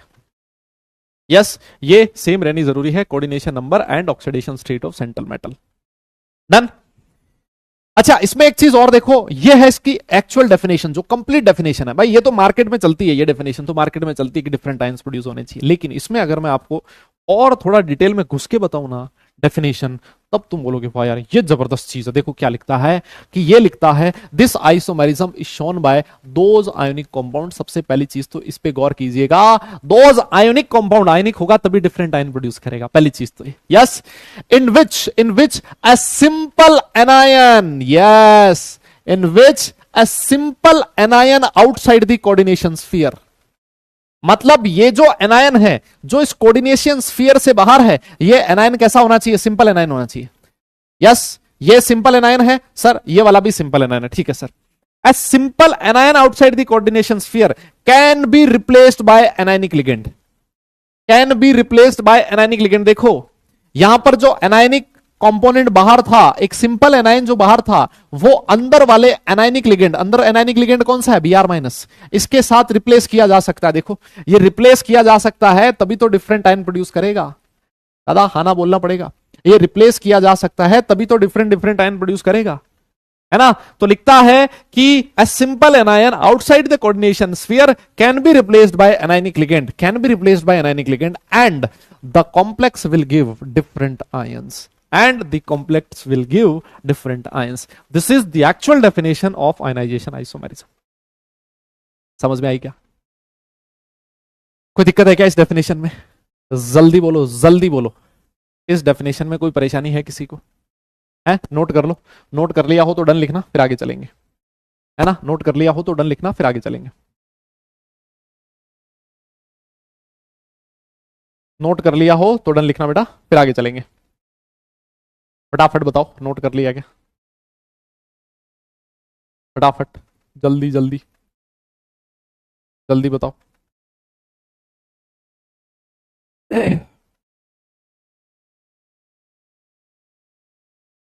हो गया डन, बहुत बढ़िया, वेरी गुड, कोई दिक्कत नहीं है, वेरी गुड। आओ अब देखो, बहुत सारे लोगों को ऐसा लगता है कि उनको आयनाइजेशन आइसोमेरिज्म आती है ना, उनको लगता है कि ये तो बहुत आसान है। जब मैं आपके क्वेश्चन करवाऊंगा ना, तब मुझे बताना आती है कि नहीं आती है। चलिए क्वेश्चन आपकी स्क्रीन पर है ना, ये क्वेश्चन है, बताइए क्वेश्चन आपकी स्क्रीन पर है। भाई देखो सिंपल आयन आयन देगा, डिफरेंट आयन देगा, ठीक है, वो अलग कहानी है, वो तो बहुत सिंपल है, उसकी बात नहीं हो रही। एक अच्छी डेफिनेशन क्या है जिसपे बहुत अच्छा क्वेश्चन बन सकता है एडवांस में या फिर मेंस में, अगर वो बनाना चाहे तो आपको बताना है इनमें से कौन कौन से कॉम्प्लेक्स ऐसे हैं जो does not exhibit ionisation isomerism. इनमें से कौन कौन से कॉम्प्लेक्स ऐसे हैं जो आयनाइजेशन आइसोमेरिज्म एग्जिबिट नहीं करेंगे। इनमें से कौन कौन से कॉम्प्लेक्स ऐसे हैं जो does not exhibit ionisation isomerism, which does not exhibit ionisation isomerism. बताइए कौन कौन से ऐसे हैं जो आयनाइजेशन आइसोमेरिज्म एग्जिबिट नहीं करेंगे, बताओ। हाँ सोचो आराम से, कोई दिक्कत नहीं है ना, आराम से सोचो, आराम से सोचो, कोई दिक्कत ही नहीं है, आराम से सोचो, कोई दिक्कत नहीं है। जो आपकी गलतफहमी है वो यहां दूर होने वाली है ना, आपकी जो गलतफहमी है वो दूर होने वाली है यहां बहुत सारे लोगों की, है ना, बहुत सारे लोगों की, मुझे पता है। सबसे पहला बताओ, ये कॉम्प्लेक्स आइसोमेरिज्म शो करेगा या नहीं करेगा, आयनाइजेशन आइसोमेरिज्म शो करेगा या नहीं करेगा? सर डेफिनेशन क्या कहती है? डेफिनेशन कहती है कि simple anion outside the coordination sphere, simple anion outside the coordination sphere बिल्कुल है। Can be exchanged with the anionic ligand, ये रहा एनायनिक लिगेंड, बिल्कुल है सर। क्या ये दोनों एक दूसरे के साथ एक्सचेंज किए जा सकते हैं? बिल्कुल कर दो exchange. And the complex will produce different ions, क्या अगर मैं इस Br को यहां ले जाऊं, इस Br को यहां ले जाऊं, तो क्या डिफरेंट आयन प्रोड्यूस करेगा क्या? नहीं तुम बता दो, क्या डिफरेंट आयन प्रोड्यूस करेगा क्या? नहीं करेगा सर, सेम ही तो आयन प्रोड्यूस करेगा। इस Br को अंदर डालो या Br को बाहर ले जाओ, तो क्या डिफरेंट आयंस आएंगे? क्या डिफरेंट आयन आ ही नहीं सकते। A simple anion outside the coordination sphere can be replaced by anionic ligands and the complex should exhibit two different ions. तो सर यहां सेम आयंस प्रोड्यूस हो रहे हैं, सेम आयंस प्रोड्यूस हो रहे हैं, इस वजह से ये कभी भी आयनाइजेशन आइसोमेरिज्म एग्जिबिट नहीं कर सकता, है ना, ध्यान रखना है। बहुत सारे लोग क्या करते हैं, यहां से NH3 को बाहर निकाल देते हैं, बोलते हैं NH3 बाहर निकल गया, डिफरेंट आयन आ गए, कान पे पड़ेगी, जोर से सीटी बजेगी, 3 दिन कान में तेरे। NH3 बाहर आएगा तो आयनिक लिगेंड थोड़ी ना, ये एनायनिक लिगेंड थोड़ी ना NH3, तो न्यूट्रल लिगेंड, इसको बाहर लेके आओगे अगर तो जो आपका कॉम्प्लेक्स है वो तो न्यूट्रल हो जाएगा मुन्ना। NH3 बाहर किसके साथ स्टेबल रहेगा? NH3 अकेला घूमता नहीं रहेगा, भाग जाएगा, है ना। मेरी बात समझ में आई? तो ये आयनाइजेशन आइसोमेरिज्म शो नहीं करेगा। क्या ये वाला करेगा? क्या इसको पकड़ो, क्या ये शो करेगा? क्या सर देख लेते हैं। Simple anion outside the coordination sphere, बिल्कुल है, Cl माइनस कोऑर्डिनेशन स्फीयर से बाहर है। Can be exchanged with the anionic ligand. Sir अंदर तो कोई एनायनिक लिगेंड है ही नहीं, सर ये तो NH3 है, अरे बोलो ना। तो ये Cl आयन प्रोड्यूस करेगा, अंदर कोई एनायनिक लिगेंड है नहीं, तो सर कोई different, no anionic ligand, no anionic ligand, so sir ये वाला कभी भी आइसोमेरिज्म, आयनाइजेशन आइसोमेरिज्म शो नहीं कर सकता, नहीं करेगा, खत्म होगी बात। नेक्स्ट वाले में आओ, इसमें देखो लिखता है a simple anion outside the coordination sphere. अरे भैया नो सिंपल एनायन, कोई एनायन कोऑर्डिनेशन स्फीयर से बाहर है ही नहीं, है ना। ये तो एक ही आयन है, दूसरा आयन कहां से लाओगे? कोई बाहर है ही नहीं जिसके साथ एक्सचेंज हो, कोई बाहर है ही नहीं जिसके साथ एक्सचेंज हो। भाई यहां तो क्या हो रहा था, ये जो SO4 था वो Br के साथ एक्सचेंज हो गया तो ये बन गया, है ना। सर यहां तो कोई बाहर है ही नहीं, कोई बाहर है ही नहीं, एक्सचेंज किसके साथ होगा? तो सर ये भी आइसोमेरिज्म शो नहीं करेगा, आयनाइजेशन। लास्ट वाला हो, a simple anion outside the coordination sphere. यहां तो कोई सिंपल एनायन है ही नहीं outside the coordination sphere, sir simple cation है Na+, इसको किसी के साथ भी एक्सचेंज किया जा नहीं सकता। अरे बोलो ना, बोलो। मेरी बात समझ में आई? क्लियर हुआ? तो आपको ये जो डेफिनेशन है ना भैया, ये जो डेफिनेशन है वो पता होनी जरूरी है ना। ये जो डेफिनेशन है ये पता होनी जरूरी है, ठीक है ना, समझ गए? क्लियर, इससे ही क्वेश्चन सॉल्व होते हैं, वरना नहीं होते भाई।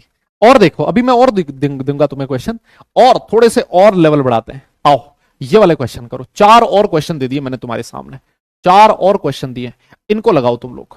चारों क्वेश्चन में बताओ कौन कौन से आयनाइजेशन आइसोमेरिज्म शो करेंगे, है ना। ठीक है, 1 मिनट में मैं आपसे वापस मिलता हूं, 1 मिनट में मैं आपसे वापस मिलूंगा। फटाफट से ये 4 क्वेश्चन और सॉल्व कर दो, ठीक है, फटाफट।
हाँ जी,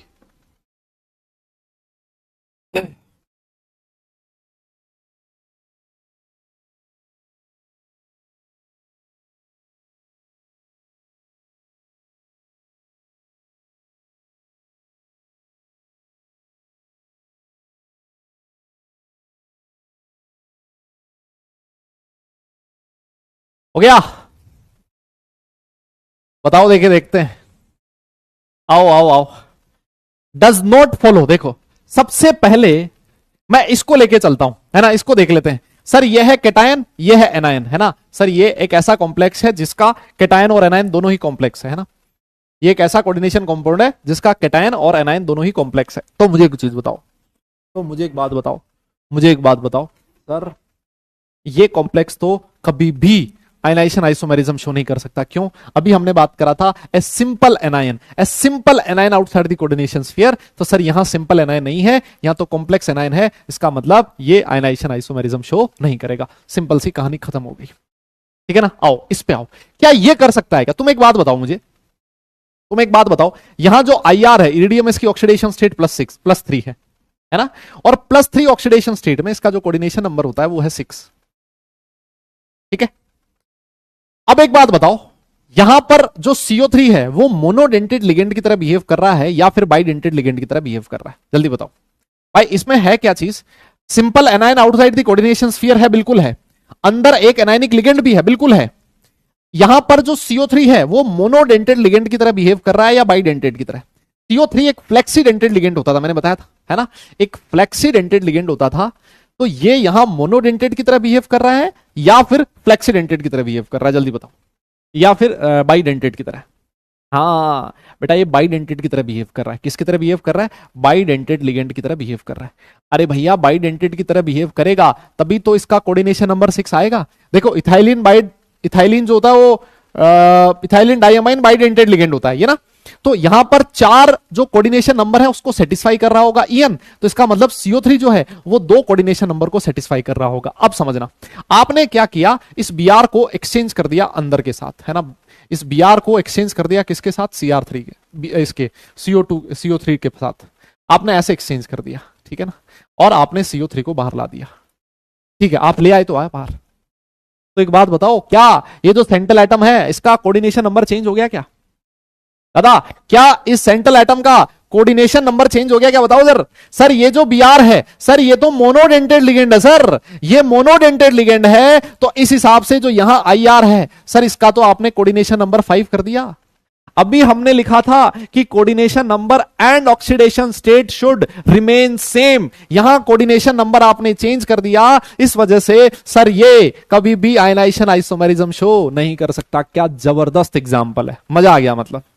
बताओ है कि नहीं? बोलो बोलो बोलो, आया कि नहीं आया मजा? अरे कुछ बढ़िया सीखे हो ना भाई, आज कुछ तो बढ़िया सीखा होगा, है ना। समझ में आई क्या बात? मेरी बात समझ में आई? जो एक एक चीज लिखी हुई है ना, वो जो स्टेटमेंट में एक एक चीज लिखी हुई है बहुत इंपॉर्टेंट है। डन, बहुत बढ़िया। आइए आगे चलते हैं। हाँ, जनता पलट ही जाएगी मुझे पता है। ये वाला करेगा कि नहीं करेगा शो? बताओ सर। यहां क्रोमियम की ऑक्सीडेशन स्टेट है +3, ठीक है सर, +3 है, मान लिया। +3 में इसका जो कोऑर्डिनेशन नंबर होगा वो होगा सर 6, मान लिया। 6 में से 4 जो डेंटिसिटी है, 4 कोऑर्डिनेशन नंबर को सेटिस्फाई कर रहा है, 2 इथाइलिन डाइअमाइन। इसका मतलब यहां पर सर जो NO2 है वो बाइडेंटेड लिगेंड की तरह बिहेव कर रहा है। NO2 जो होता है वो फ्लेक्सीडेंटेड होता है ना, NO2 फ्लेक्सीडेंटेड होता है, बाइडेंटेड मोनोडेंटेड दोनों की तरह बिहेव कर सकता है, ठीक है। इसका कोऑर्डिनेशन नंबर 6 है सर, बिल्कुल सही है। अब यहां पर आयनाइजेशन आइसोमेरिज्म की कंडीशन क्या है ना। आयनाइजेशन आइसोमेरिज्म की कंडीशन क्या है कि एक simple anion outside the coordination sphere, बिल्कुल है। ऑक्सिलेट आयन सिंपल एनायन है, can be exchanged with anionic ligand. आपने क्या किया, इसको कर दिया किसके साथ रिप्लेस? लो जी, आपने इसको इसके साथ रिप्लेस कर दिया, NO2 बाहर आ गया। क्या दिक्कत है ना? दिक्कत क्या है? NO2 बाहर आ गया तो आ गया सर। ये ऑक्सिलेट जो है ये भी बाइडेंटेड लिगेंड है, दिक्कत क्या है सर हमें? ये बाइडेंटेड लिगेंड होता है, बिल्कुल होता है। ऑक्सिलेट आपका फ्लेक्सीडेंटेड होता है, बाइडेंटेड भी हो सकता है, मोनोडेंटेड भी हो सकता है ना। बाइडेंटेड लिगेंड ही हम लोग इसको जनरली कंसीडर करते हैं। तो अब ये अपनी वैलेंसी को इसके हिसाब से सेट कर लेगा। सर ये बाइडेंटेड लिगेंड है तो आज भी इसका कोऑर्डिनेशन नंबर 6 है, आज भी इसका ऑक्सीडेशन स्टेट 3 है। और ये जो आपका कॉम्प्लेक्स है ये डिफरेंट आयन प्रोड्यूस कर रहा है, ये कॉम्प्लेक्स डिफरेंट आयन प्रोड्यूस कर रहा है। इसका मतलब सर ये वाला जो कॉम्प्लेक्स होगा ये आयनाइजेशन आइसोमेरिज्म शो करेगा, आयनाइजेशन आइसोमेरिज्म शो करेगा। यह है जबरदस्त चीज। यस, बात समझ में आई? क्लियर हुआ? यस, बहुत बढ़िया। अब सबसे लास्ट में चलते हैं। यहां पर देखिए सर, जो कोबाल्ट है इसका ऑक्सीडेशन स्टेट आ रहा है, देखो कितना, +3। और +3 में इसका कोऑर्डिनेशन नंबर भी कितना होगा? 6 होगा। सर कंडीशन क्या है? Simple anion outside the coordination sphere, can be exchange with anionic ligand, बिल्कुल किया जा सकता है। यहां पर 5 जो आपकी कोऑर्डिनेशन नंबर है उसको NH3 सेटिस्फाई कर रहा है, इसका मतलब जो एक Br होगा वो यहां पर मोनोडेंटेट की तरह बिहेव कर रहा है, बिल्कुल कर रहा है। मैंने क्या किया, SO4 को इससे रिप्लेस करवा दिया, SO4 को आपने इससे रिप्लेस करवा दिया, लो जी SO4 को आपने इससे रिप्लेस करवा दिया, ले लो, तो ये आपका Br बाहर आ गया है ना, ये Br बाहर आ गया। बस सर जो SO4 होता है, SO4 हमने लिखा ही था सर, जो SO4 2 माइनस होता है, SO4 2 माइनस होता है सर, ये फ्लेक्सीडेंटेड होता है ना, कैसा होता है, फ्लेक्सी होता है ना, फ्लेक्सी होता है।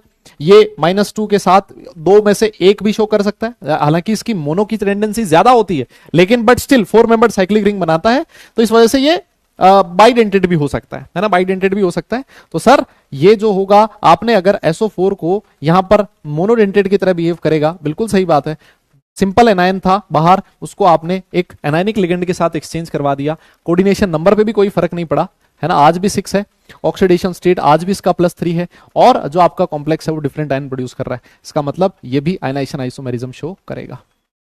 भाई ये है, देखो ये है असली आयनाइजेशन आइसोमेरिज्म है ना। एक अभी मैंने बच्चे का कमेंट देखा कि सर हमें स्कूल में तो ऐसे नहीं पढ़ाया गया था। अब भाई देख यार, स्कूल में तेरे कैसे पढ़ाया गया, क्या नहीं पढ़ाया गया, इस पे मैं बहुत ज्यादा कमेंट नहीं कर सकता, लेकिन ये असली ionisation isomerism, actual ionisation isomerism, इसके इस तरह से क्वेश्चंस पूछे जाते हैं, ठीक है। और ये चीज इसको लास्ट में करवाने के पीछे मेरा लॉजिक यही है, ताकि आप अब तक सारा सब कुछ अच्छे से पूरा कोऑर्डिनेशन कंपाउंड्स पढ़ चुके हो, है ना, पूरा कोऑर्डिनेशन कंपाउंड आपने पढ़ लिया, बॉन्डिंग पढ़ ली, लिगेंड किस तरह के होते हैं, वीक कौन सा है, स्ट्रॉन्ग कौन सा है, फ्लेक्सी कौन सा है, मोनो कौन सा है, बाई कौन सा है, ये सब कुछ सीख चुके हो। तो अब आपको ये समझने में कि भाई मोनोडेंटेड ये है, बाइडेंटेड ये है, फ्लेक्सीडेंटेड ये है, ये सब कुछ अच्छे से समझ में आ जाएगा, है ना। तो इसी वजह से आइसोमेरिज्म को मैं लास्ट में लेके आया हूं। और अगर आप अपनी एनसीईआरटी देखोगे उसमें आइसोमेरिज्म पहले घुसा रखा है ना, उसको पहले घुसा रखा, लेकिन मैंने लास्ट में पढ़ाया, ठीक है, डन डन डन डन, आगे चलें। ऑल राइट, तो बेटा अगर आपको ये नहीं पता ना कि फ्लेक्सी कौन सा है, बाई कौन सा है, तो एक बार वापस जाके देख लेना, फ्लेक्सीडेंटेड में एग्जांपल्स लिखवा रखे हैं, फ्लेक्सीडेंटेड में एग्जांपल्स आपको लिखवा रखे हैं, वापस देख लेना, फ्लेक्सीडेंटेड में एग्जांपल्स आप वापस लिखवा रखे हैं, वहां पर देख लेना। और अगर आपको एक शॉर्ट ट्रिक बता दूं ना फ्लेक्सीडेंटेड की, तो जितने भी ऑक्सी एनाइन होते हैं ना, ऑक्सी एनाइंस, मैं आपको बता देता हूं, सुन लो, फिर मैं आपको वो बताता हूं, वहां पर भी मैंने बताया था, ऐसे ऑक्सी एनाइंस जिसमें 1 सेंट्रल एटम हो, है ना, जिसमें एक ही सेंट्रल एटम हो ना, वो सारे के सारे ऑक्सी एनाइंस किसकी तरह बिहेव कर सकते हैं, फ्लेक्सीडेंटेड की तरह बिहेव कर सकते हैं। जैसे SO4 2 माइनस, ये एक ऑक्सी एनाइन है, किसका, एक ऑक्सी एसिड होता है H2SO4 है ना, सल्फ्यूरिक एसिड, उसका ऑक्सी एनाइन है SO4 2 माइनस, जिसमें सिर्फ और सिर्फ एक ही सेंट्रल एटम है SO4 2 माइनस, तो ये फ्लेक्सीडेंटेड हो सकता है। जैसे NO3 माइनस, सिर्फ एक सेंट्रल एटम है ना, जैसे NO2 माइनस, एक सेंट्रल एटम है, SO3 2 माइनस, एक सेंट्रल एटम है। तो जितने भी आपके ऑक्सी एनाइंस होते हैं जिसमें एक ही सेंट्रल एटम होता है, वो सारे के सारे किसकी तरह बिहेव कर सकते हैं, फ्लेक्सीडेंटेड की तरह बिहेव कर सकते हैं। वापस बता दिया मैंने, है ना, थैंक यू बाद में बोल देना भले तुम। यस, आगे चलते हैं, अब आ जाओ, आयनाइजेशन आइसोमेरिज्म हमने पूरी कर ली, इससे बढ़िया क्वेश्चन और नहीं पूछेगा, ये मेरी गारंटी है ना, इससे और तगड़ा क्वेश्चन पूछ ही नहीं सकता, है ना, तुम उसकी टेंशन मत लेना। आइए आगे चलते हैं और अगली आइसोमेरिज्म के बारे में बात करते हैं, जिसका नाम है लिंकेज आइसोमेरिज्म। क्या नाम है जिसका, लिंकेज आइसोमेरिज्म, ठीक है, जिसका नाम है लिंकेज आइसोमेरिज्म। क्या है लिंकेज आइसोमेरिज्म? सबसे पहली चीज मैं आपको बता देता हूं, ये लिंकेज आइसोमेरिज्म आपको तभी देखनी है जब एम्बीडेंटेड लिगेंड प्रेजेंट हो। क्या प्रेजेंट हो? एम्बीडेंटेड लिगेंड्स प्रेजेंट हो। एम्बीडेंटेड लिगेंड्स क्या होते हैं मैं आपको पहले ही बहुत अच्छे से पढ़ा चुका हूं। यस, तो जब जब एम्बीडेंटेड लिगेंड आएंगे तब तब आप लोग लिंकेज आइसोमेरिज्म की बात करने वाले हो, है ना, ध्यान रखना इस बात को। तो सर एग्जांपल देना जरा, एम्बीडेंटेड लिगेंड और कैसे आइसोमेरिज्म आएगी, है ना। देखो मैं आपके सामने एक एग्जांपल लिख रहा हूं, Cr NH3 5 NO2 और यहां लिखा मैंने Cl2, ठीक है ना। एक ये मैंने लिखा compound Cr NH3 5 ONO Cl2, एक मैंने ये कंपाउंड लिखा है। यस, तो सर यहां पर देखो जो लिगेंड होता था NO2 उसको नाइट्राइटो N बोलते थे, ONO नाइट्राइटो ओ लिखते थे, यहां पर सेंट्रल मेटल है। क्या इन दोनों का केमिकल फॉर्मूला सेम है? चेक कर लो। क्या इन दोनों का केमिकल फॉर्मूला सेम है? चेक कर लो। क्या इन दोनों का केमिकल फॉर्मूला सेम है? चेक कर लो। बिल्कुल है सर, केमिकल फॉर्मूला सेम है। लिगेंड हमारा प्रेजेंट है कौन सा? लिगेंड हमारा प्रेजेंट है एम्बीडेंटेड लिगेंड। कौन सा है?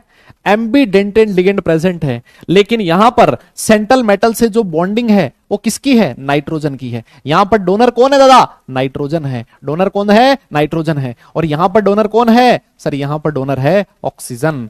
तो जब भी ऐसा हो एम्बीडेंटेड लिगेंड में सेंट्रल मेटल के साथ लिंकेज अगर डिफरेंट डिफरेंट हो, है ना, जो आपका लिगेंड है उसका सेंट्रल मेटल से लिंकेज डिफरेंट है, मतलब डोनर एटम डिफरेंट है, तो ऐसी आइसोमेरिज्म को हम लोग लिंकेज आइसोमेरिज्म की कैटेगरी में डालेंगे। क्या बोलेंगे? लिंकेज आइसोमेरिज्म की कैटेगरी में डालेंगे, है ना। इसका जो कलर होता है बेटा ये येलो कलर का होता है ना। ये जो सब्सटेंस है येलो कलर का होता है, और ये वाला जो सब्सटेंस है वो रेड कलर का होता है ना, रेड कलर का होता है, ठीक है। और ये जो इक्विलिब्रियम होगा, अच्छा मुझे बताओ, अगर ये दोनों डायनेमिक इक्विलिब्रियम में है, एक बार के लिए मान लो ये अगर इक्विलिब्रियम में है, तो ये इक्विलिब्रियम कौन सी डायरेक्शन को फेवर करेगा? फॉरवर्ड को या बैकवर्ड को? क्या लगता है? देखते हैं, देखें। हाँ, ये जो इक्विलिब्रियम होगा ये फॉरवर्ड को फेवर करेगा या बैकवर्ड को? देखते हैं, देखें कितनी जनता बता पाती है। ये इक्विलिब्रियम फॉरवर्ड को फेवर करेगा या बैकवर्ड को? हाँ बताओ, देखें, बताओ, देखें।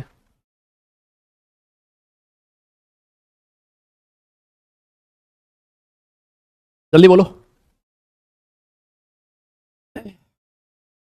इसको फेवर करेगा, इसको फेवर करेगा। कैसे? बैकवर्ड कैसे पता लगा?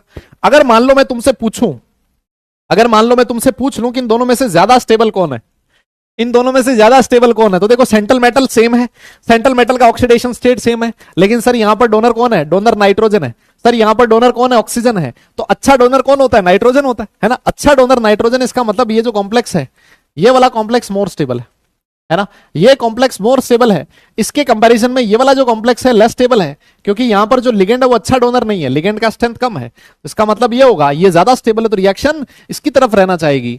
सर बैकवर्ड डायरेक्शन जो होगी वो फेवरेबल होगी, है ना। ये बैकवर्ड डायरेक्शन जो होगी वो फेवरेबल है। बहुत आसान सी चीज है।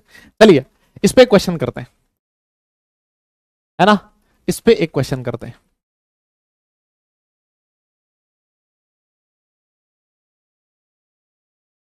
इस पे क्वेश्चन करते हैं। हाँ, ये आपके सामने स्क्रीन पर रहा। बताओ इसके कितने टोटल आइसोमर्स आप लोग बना सकते हो? टोटल लिंकेज आइसोमर्स आपसे पूछे, टोटल लिंकेज आइसोमर्स आपसे पूछे।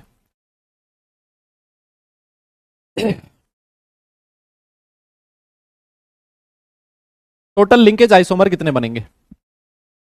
सर पहली चीज तो इसमें एम्बिडेंटेड लिगेंड कौन कौन से हैं? सर NO2 रहा और एम्बिडेंटेड लिगेंड HCN रहा। यस?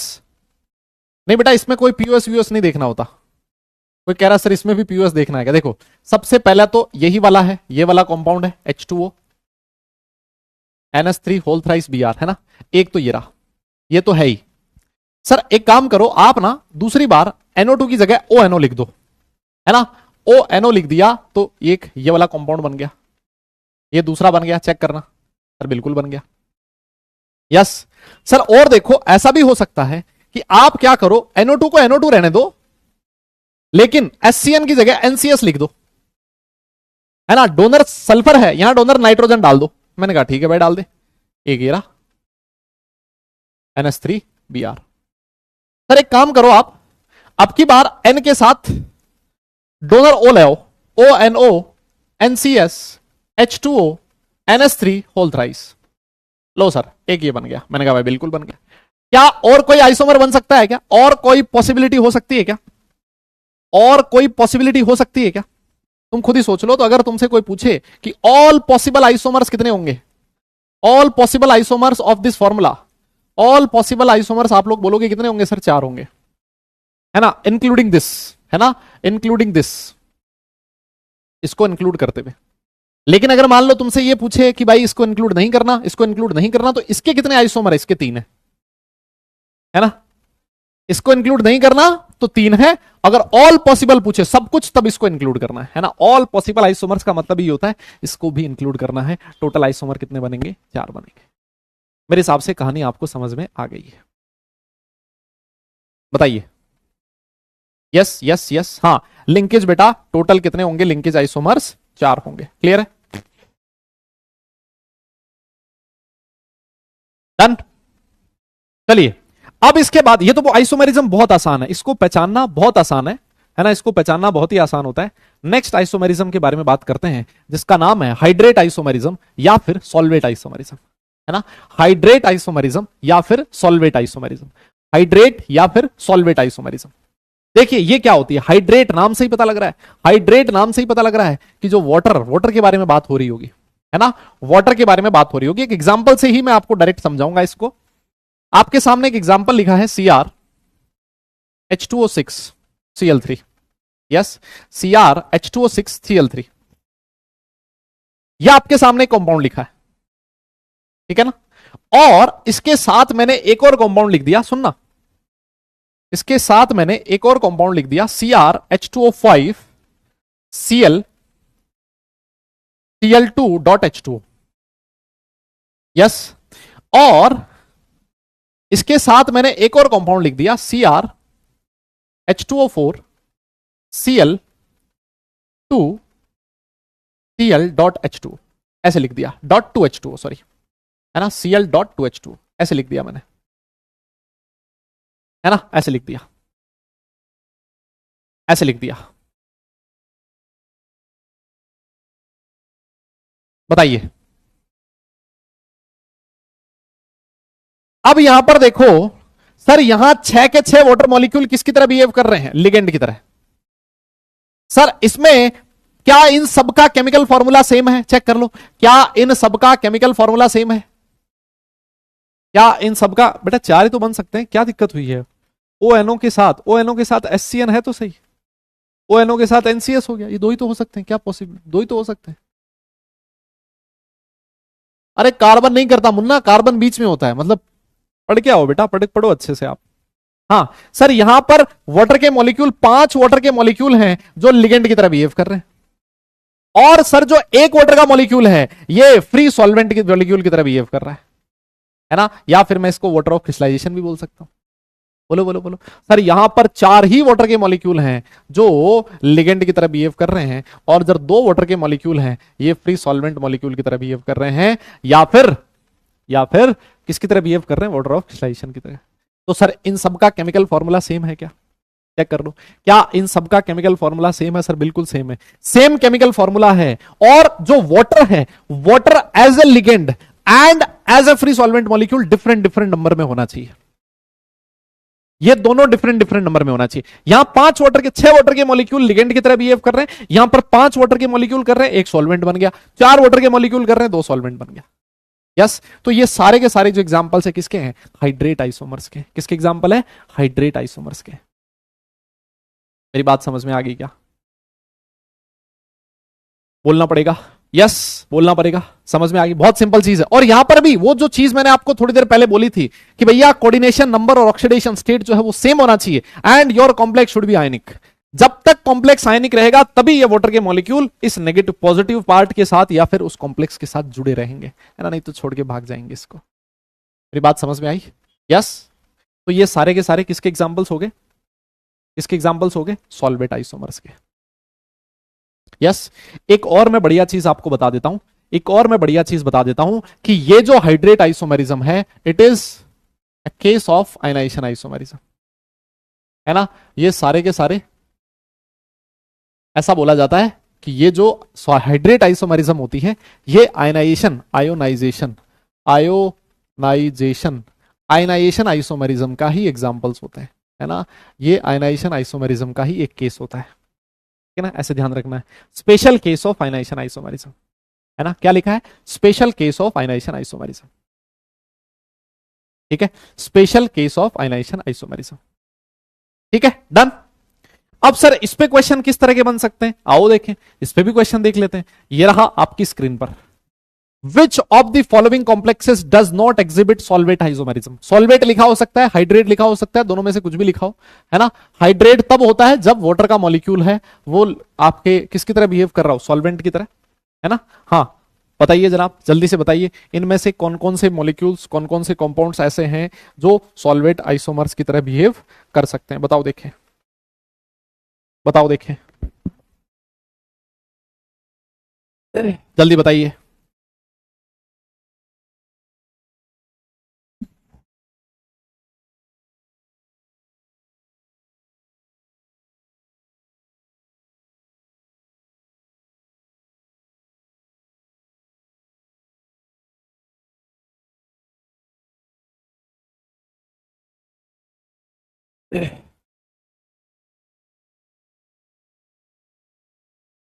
हाँ जी,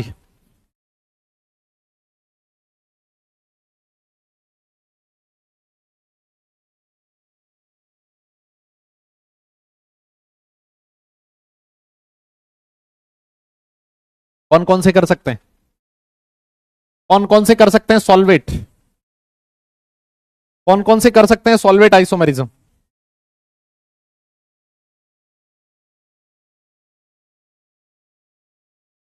कौन कौन से नहीं कर सकते, है ना?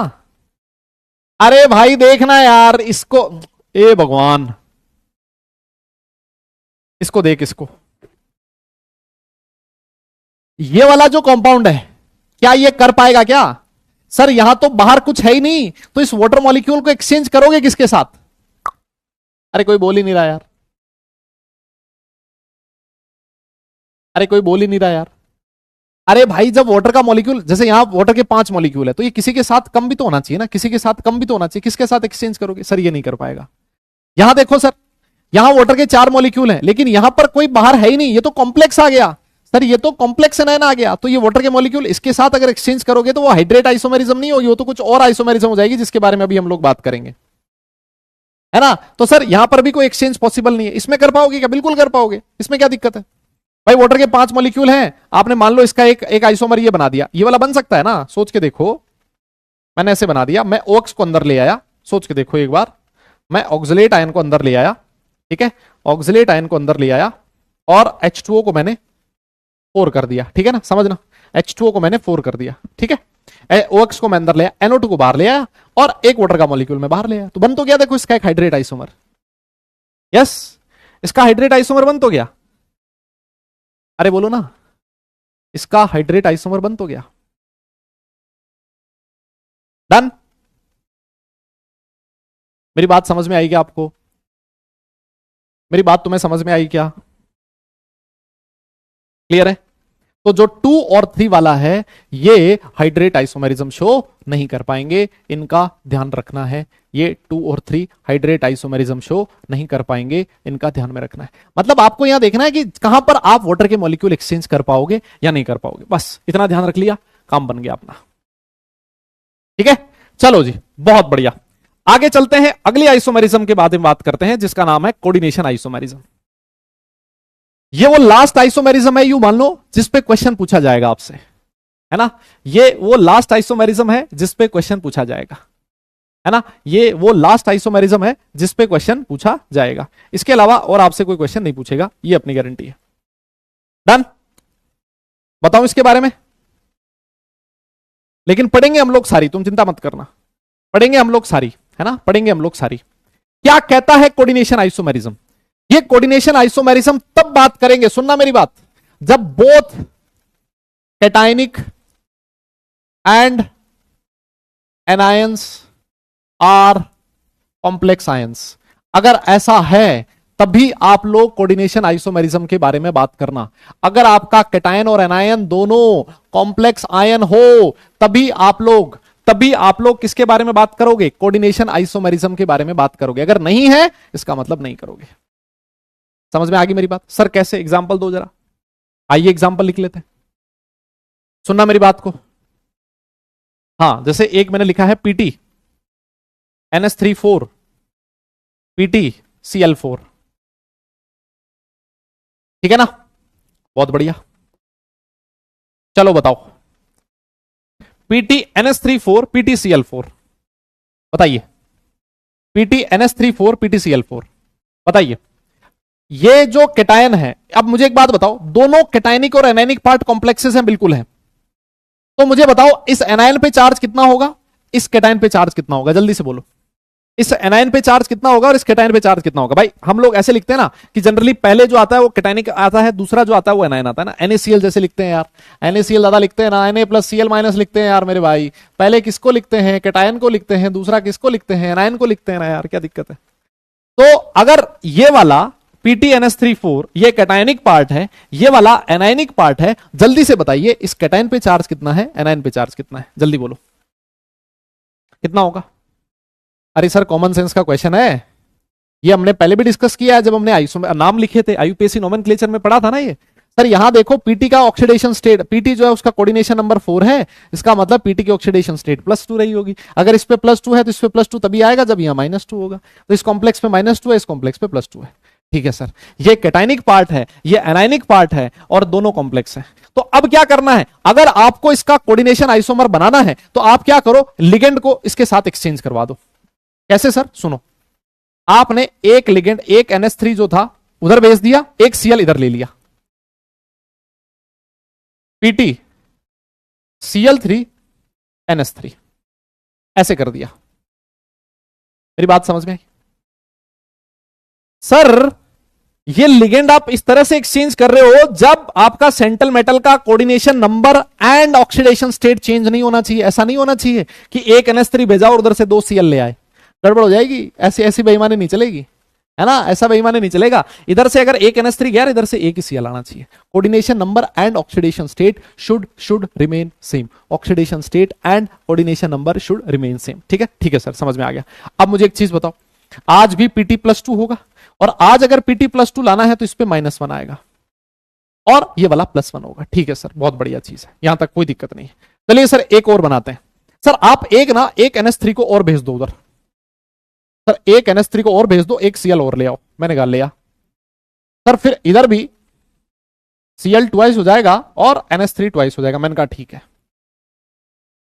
लेकिन मैंने ये कहा कि ये जो कॉम्प्लेक्स होगा वो कोऑर्डिनेशन आइसोमर कंसीडर नहीं किया जाएगा। ये टोटल कोऑर्डिनेशन आइसोमर कंसीडर नहीं किया जाएगा। क्यों, जल्दी बताओ। ये इसलिए कंसीडर नहीं किया जाएगा सर, बिकॉज सर देखो ना, इसकी ऑक्सीडेशन स्टेट +2 है, तो सर यहां इस कॉम्प्लेक्स पे चार्ज 0 है ना सर, इस कॉम्प्लेक्स पे भी चार्ज 0 होगा। ओहो सर, अगर 0 चार्ज हो गया ना तो इसका मतलब ये दोनों स्पीसीज एक दूसरे के साथ, ये दोनों स्पीसीज एक दूसरे के साथ एग्जिस्ट ही नहीं कर पाएंगे। ये न्यूट्रल हो गया है। ध्यान रखना है, कॉम्प्लेक्स जो है वो आयोनिक होने जरूरी है। कॉम्प्लेक्स शुड बी आयोनिक, है ना। तो अगर ये दोनों न्यूट्रल हैं तो ये दोनों एक दूसरे के साथ क्यों रहेंगे, ये तो अलग अलग भाग जाएंगे। ये अलग तरीके से एग्जिस्ट करेगा, या अलग अपना एग्जिस्ट करेगा, दोनों एक दूसरे के साथ नहीं रहेंगे। तो इसका मतलब सर इस कॉम्प्लेक्स को इनका कोऑर्डिनेशन आइसोमर कंसीडर नहीं कर सकते, इनका कोऑर्डिनेशन आइसोमर कंसीडर नहीं कर सकते। मेरी बात समझ में आई? चार्ज रहना जरूरी है कॉम्प्लेक्स पे। तो सर कोई बात नहीं, हम लोग ऐसे कर देते हैं, एक NH3 को मतलब एक NH3 और भेज देते हैं, एक Cl और ले आते हैं। चलो एक और बना देते हैं PT। सर एक NH3 इधर रहने देते हैं, एक Cl और ले आते हैं उधर से, और सर अपना जो NH3 था उसको दे देते हैं। ये लो NH3 इधर 3 हो जाएगा और ये Cl हो जाएगा। क्या दिक्कत है सर? तो मैंने कहूंगा मेरे भाई तू देख, ये तो सेम हो गए, ये देख तो सही, ये तो दोनों सेम हो गए। अरे हाँ सर, ये तो दोनों सेम हो गए, मतलब है ना, ये दोनों सेम हो गए। तो मतलब इसको वापस कंसीडर नहीं करना है ना, 2 बार मत गिनना है। हाँ भाई, 2 बार मत गिन लियो, निपट जाओगे वरना, है ना। 2 बार नहीं गिनना है, रिपीट हो गया। तो अगर आपसे इसमें पूछे कि इसके ऑल पॉसिबल आइसोमर्स, है ना, इसके ऑल पॉसिबल आइसोमर्स कितने बनेंगे, ऑल पॉसिमर्स आइसोमर्स कितने बनेंगे, तो आप बोलोगे 2। कितने बनेंगे? 2 बनेंगे। ठीक है, कितने बनेंगे? 2 बनेंगे। ठीक है, डन, समझ गए। इसके कितने ऑल पॉसिबल आइसोमर्स होंगे? 2। अरे बोलो ना यार, क्या मेरी बात समझ गए क्या आप? यस यस यस, पक्का। चलो एक और एग्जांपल देते हैं फिर।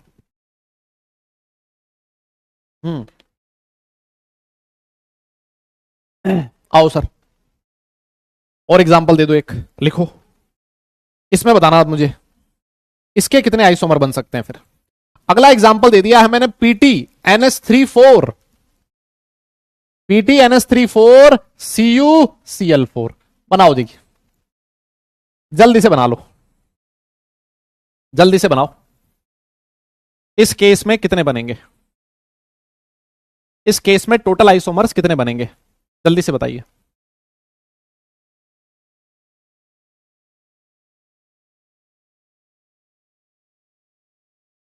जल्दी बताओ।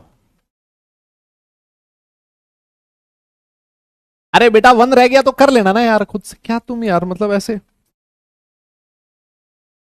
तो जान ले लेते हो, मतलब वो इतना सारा कॉन्सेप्ट बता दिया, आप खुद से नहीं कर सकते क्या?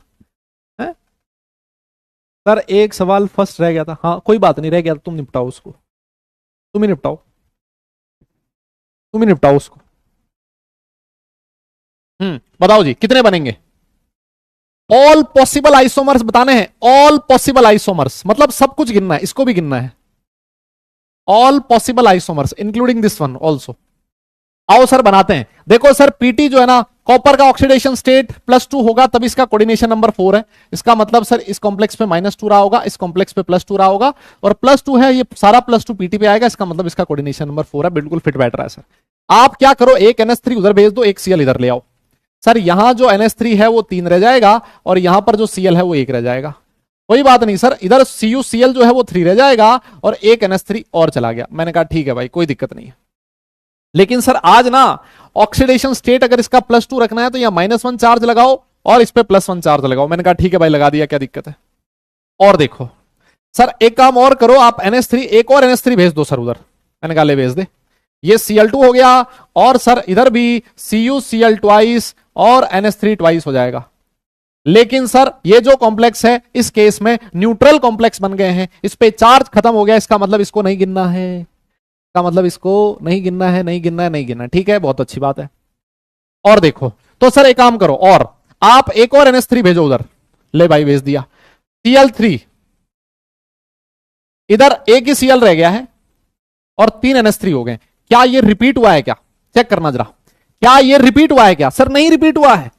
सर देखो आज जो सेंट्रल मेटल है दोनों में अलग अलग है, इधर पीटी इधर Cu। रिपीट तब होता जब इधर पीटी होता। सर इधर पीटी है इधर Cu है, सर रिपीट नहीं हुआ है। सर इसका मतलब ये अलग से बनेगा, बिल्कुल सही बात है। और अगर आप इस पे चार्ज देखोगे, इस पे बेटा +1 है, इस पे अगर +2 है, इसका मतलब यहां पर -1 है ना, और इस पे +1 है। ठीक है अच्छा सर, तो फिर तो अब मजा आ गया। एक Cl और ले आओ सर उधर से, और अपना NH3 साला उधर भेज दो। ये लो भाई, ये लो भाई, ये लो भाई, ये हो गया सर। आज इस पे जो चार्ज है वो +2 हो गया है, इस पे जो चार्ज है वो +-2 हो गया है। लिखा तो सही था क्या? उल्टा लिख दिया मैंने, मुझे लग रहा है। हाँ उल्टा लिख दिया बेटा, चार्ज उल्टा लिख दिया भाई, चार्ज उल्टा लिख दिया है, चार्ज उल्टा लिख दिया। देखो ना, अरे भैया इस पे +2 कब आएगा? जब x -1 इज इक्वल टू +1 होगा, है ना। चार्ज उल्टा कर दिया था हमने, इसको उल्टा लिख लेना, उल्टा लिखना, प्लस पहले लिख देना माइनस। तो ऑल पॉसिबल आइसोमर्स कितने हो गए? 4 हो गए। ऑल पॉसिबल आइसोमर्स कितने हो गए? 4 हो गए। बताओ ये समझ लिया क्या तुमने? बोल नहीं रहा तुम में से कोई, मतलब समझ में आ गया तुम्हें? हाँ हाँ बोलो बोलो बोलो।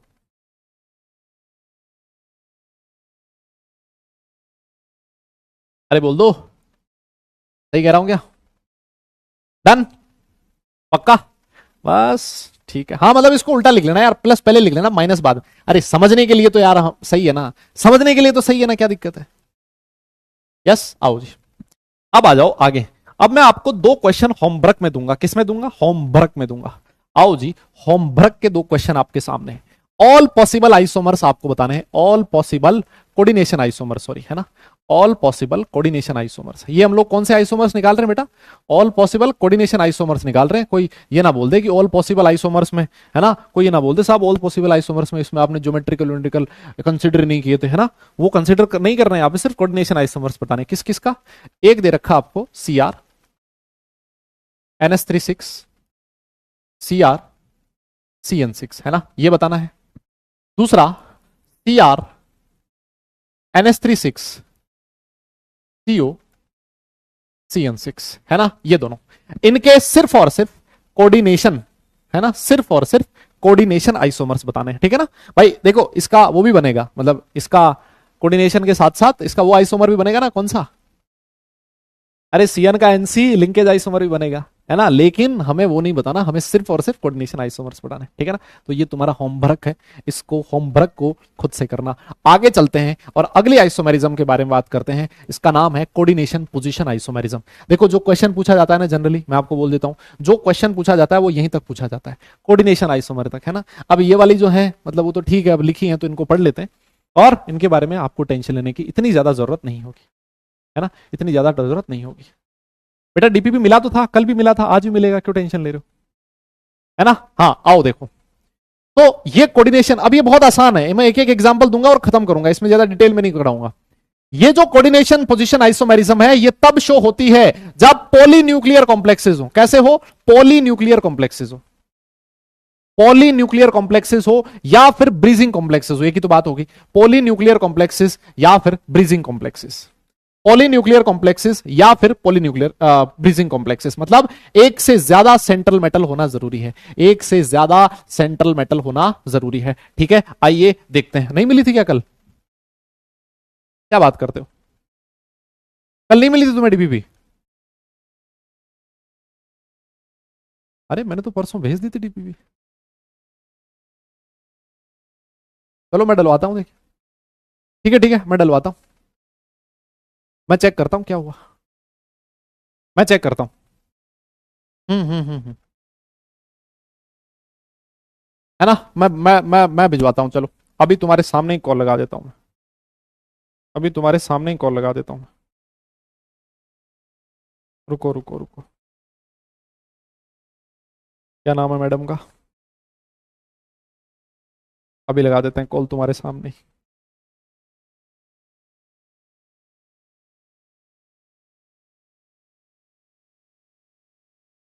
हाँ जी, हेलो।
आइए आइए, हाँ आइए, हो जाएगा हो जाएगा, है ना, हो जाएगा।